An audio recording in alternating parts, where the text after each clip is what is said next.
So as we all know, Metal Gear Solid 3 is getting a remake, which makes sense since it's literally the only good Metal Gear game out there. Anyway, I went back and played it to see if it held up, and let me tell you, I forgot just how freaking weird these games are. He's literally mewing us! Anyway, the story begins with Solid Snake's clone daddy named Naked Snake, go figure, as he yeets himself out of an airplane into the jungles of Russia. Wait a second.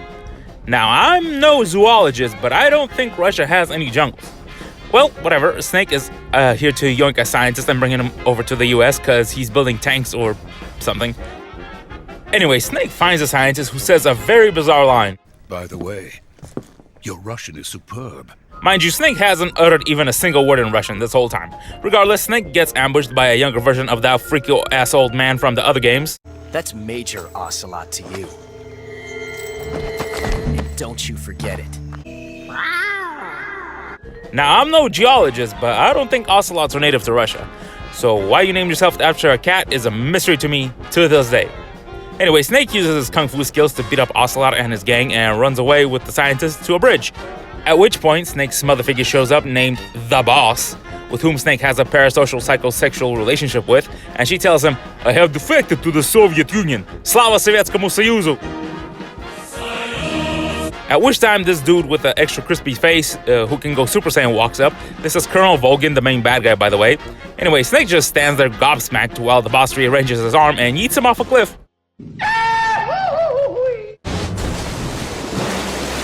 Then Volgin proceeds to try and create World War III by shooting a nuke at Russia. And since this is the 1960s, of course the USSR blames America for this. So they send Snake back in to try and break out the same scientist again, because it worked so well last time, and to also murderize the boss and blame her for the nuke explosion. So Snake meets up with his contact, who is this hot chick who never wears a shirt, but Snake seems to be way more turned on by his gun than her. Incredible. Hell yeah, go off, King.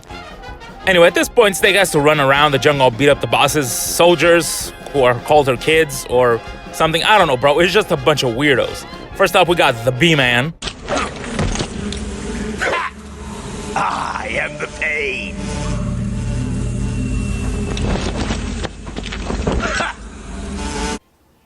I'm a wasp, and I like to hurt people. Freaking Tarzan. I am the fear. My monkey man. Then this old bastard who is 1 week away from retirement, who just makes me wanna...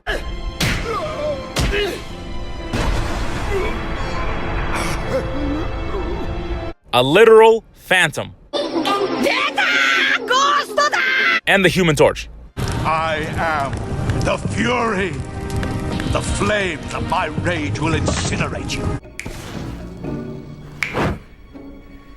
Now picture that, but everywhere. Now, before we proceed, you might be wondering why exactly are all of these people fighting each other, and I think this clip perfectly summarizes everyone's motivations. We've got to have money.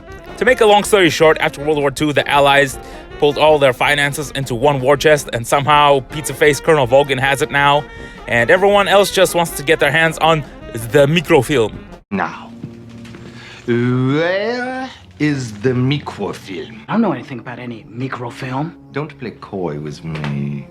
This is too important. And this is the plot. So Snake makes his way into Groznygrad, which, if you didn't know, translates literally into the Thunder City. Real subtle. He sneaks in by disguising himself as a gay man.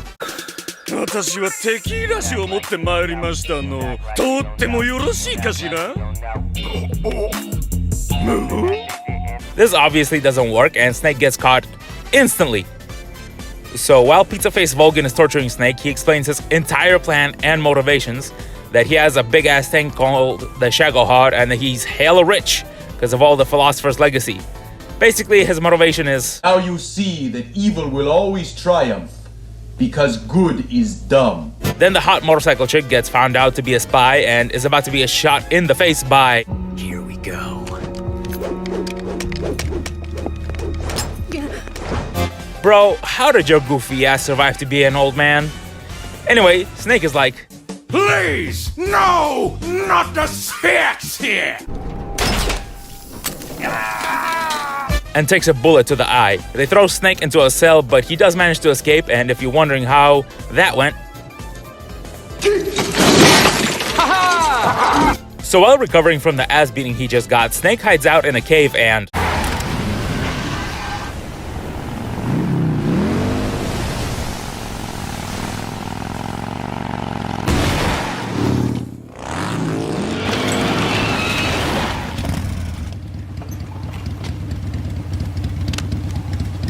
Nice to meet you, Snake.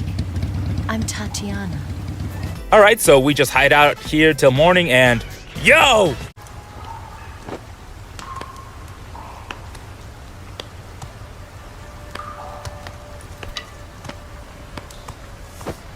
Oh no, no, no, no, no, no, no, no, no, no. As a paladin, lust is the greatest sin. I must never break my vow of celibacy. No, don't do it!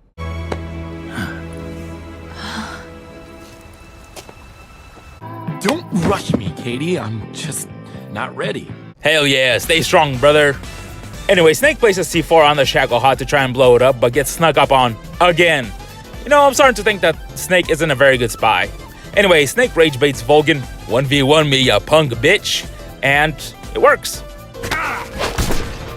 And I love how Ocelot is just standing there aura farming for no reason after taking L's for the last 10 hours. Bro, you're not fooling anyone, you suck. After getting his ass beat, Volgin climbs into the Shackle Hut and you shoot missiles at it, but that does precisely 0 damage, and while trying to escape... Oh, for crap's sake, Ocelot, take your goofy ass somewhere else. Anyway, after this, some more goofy James Bond action straight up from Pierce Brosnan's playbook starts happening. And Pizza Face finally freaking dies.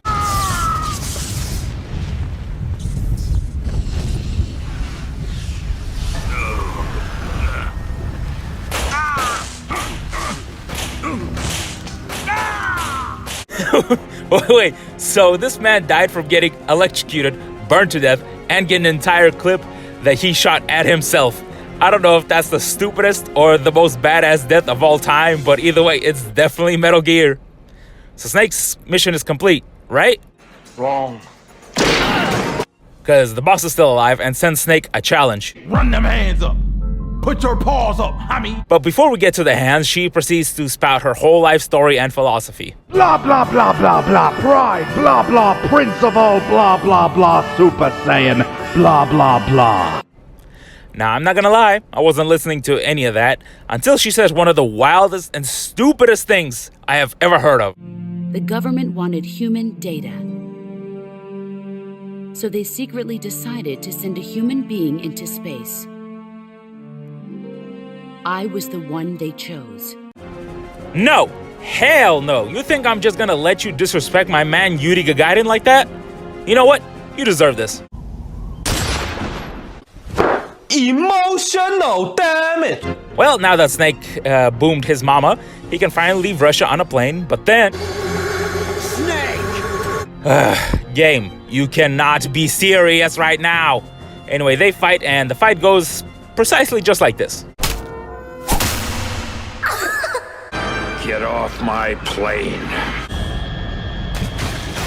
Anyway, Snake and Eva take a vacation after all of that buffoonery and...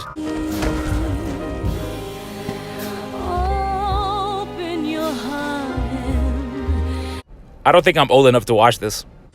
I see you handle your weapon well. I have been known to keep my tip up. The next morning, Snake wakes up to find that Eva ran off and ran his pockets. Oh, the deception! The betrayal, man, you deceived me! It turns out that Eva is a Chinese spy, of all things, and she was sent to yoink the Philosopher's Legacy. Oh, and the boss died on purpose and took the blame for the nuke at the beginning of the game to prevent World War III. Oh, and one more twist. Apparently, Ocelot was like a quadruple agent somehow, as he's been working for the CIA and KGB at the same time, and he is also the one with all of the money. I'm rich, yeah!